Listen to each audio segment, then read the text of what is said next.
Hi எல்லாருக்கும், நான் உங்கள் ரமா பேசுகிறேன்.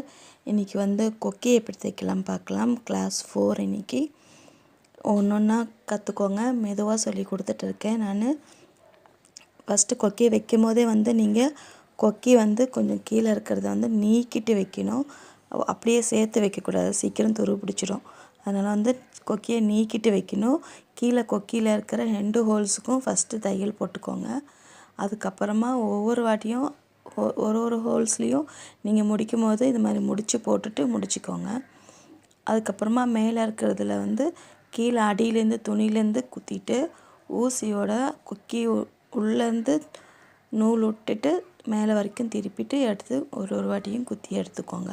அப்போ தான் அது கொஞ்சம் ஸ்ட்ராங்காக இருக்கும், நல்லாவும் இருக்கும், டைட்டாகவும் இருக்கும். சீக்கிரமாக நம்மளுக்கு கொக்கி அறுக்காது நூல். அதே மாதிரி போடும்போது கரெக்டாக போட்டுட்டு வாங்க.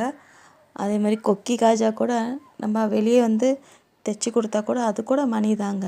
இது யூஸ் கிடையாது அப்படிலாம் ஒன்றும் இல்லை. டெய்லரிங்னால ஒவ்வொரு இதுவும் நம்மளுக்கு நல்லா யூஸ் ஆகிற ஒன்று தான். இந்த மாதிரி கொக்கி காஜா கட்டி கொடுத்து ஹெம்மிங் கட்டி கொடுத்தா கூட போதும், நீங்கள் பொழைச்சிடலாம். தேங்க்யூ.